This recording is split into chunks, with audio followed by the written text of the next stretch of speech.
ছেলের full details ঘটক আমার দাদিকে পাঠিয়ে দিয়েছে, এমনকি ছেলের ছবি সহ।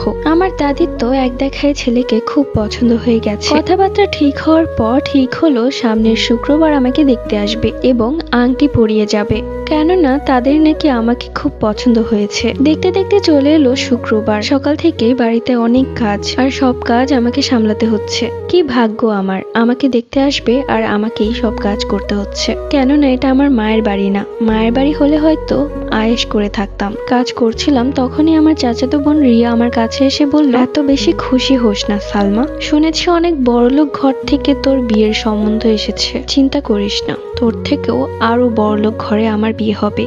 সন্ধ্যা 6টায় ছেলেপক্ষ চলে আসলো। আমি খুব সুন্দর একটা শাড়ি পরেছিলাম। এটা আমার ছোট চাচির শাড়ি, দাদি আমার কথা বলে নিয়ে এসেছে। সত্যি বলতে দাদি না বললে দিতই না। আমি খুব সুন্দর করে শাড়ি পরে মাথায় ঘোমটা টেনে নিলাম। এরপর চায়ের ট্রে নিয়ে ছেলেপক্ষের সামনে গেলাম। আমার এত বেশি হাত কাঁপছিল যে কি বলবো, আর হৃৎপিণ্ড অনেক বেশি কাঁপছিল, কেননা প্রথমবার আমি কোনো ছেলের সামনে গিয়েছি। এরপর ছেলের মা তার কাছে নিয়ে বসালেন আর আমাকে বলতে লাগলেন, তোমার নাম কি মা? তখন আমি বললাম, আমার নাম সালমা।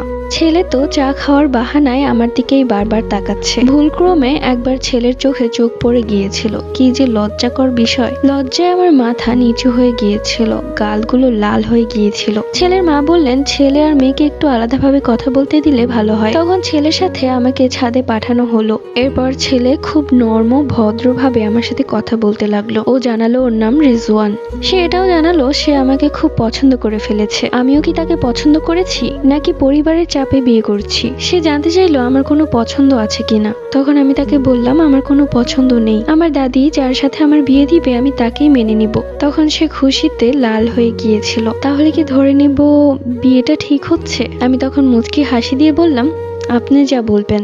সে তার মাকে গিয়ে জানালো সে বিয়েতে রাজি। আমার দাদি আমার কাছে জানতে চাইলো আমি রাজি কিনা। তখন দাদিকে বললাম আমিও রাজি। সবাই চাচ্ছিল ঘরোয়াভাবে বিয়েটা হবে, কিন্তু ছেলেদের অনেক আত্মীয় স্বজন, তাই সম্পূর্ণ বিয়ের প্রোগ্রামটা ছেলেরা ছেলেদের পক্ষ থেকেই করতে চাচ্ছে। এতে আমার দাদি খুব খুশি হয়, কেননা আমার দাদি সবসময় চাইতেন আমার খুব ধুমধাম করে বিয়ে হোক। এরপর অনেক বড় সড়ো একটা আয়োজন করা হয়। আমাকে এত দামি লেহেঙ্গা দিয়েছিল যেটা আমি জীবনেও দেখিনি। আমার বিয়ে দেখে আমার চাচি সহ চাচাতো বোনেরা জ্বলছিল তেলে বেগুনের মতো। অবশ্য আমার এই বিয়ে ভাঙার জন্য তারা কম চেষ্টা করেনি, কিন্তু প্রত্যেকবার দাদির নজরে পড়েছে। এরপর খুব ধুমধাম করে আমার বিয়ে হয়ে গেল। তাদের বাড়িতে গিয়ে আমি তো অবাক, এত বড় বাড়ি, সেই বাড়িতে কাজের লোকের সংখ্যাই 7-8 জন। বাসর ঘরে বসে আছি, কিছুক্ষণ পর রিজওয়ান আসলো। পরবর্তী গল্প।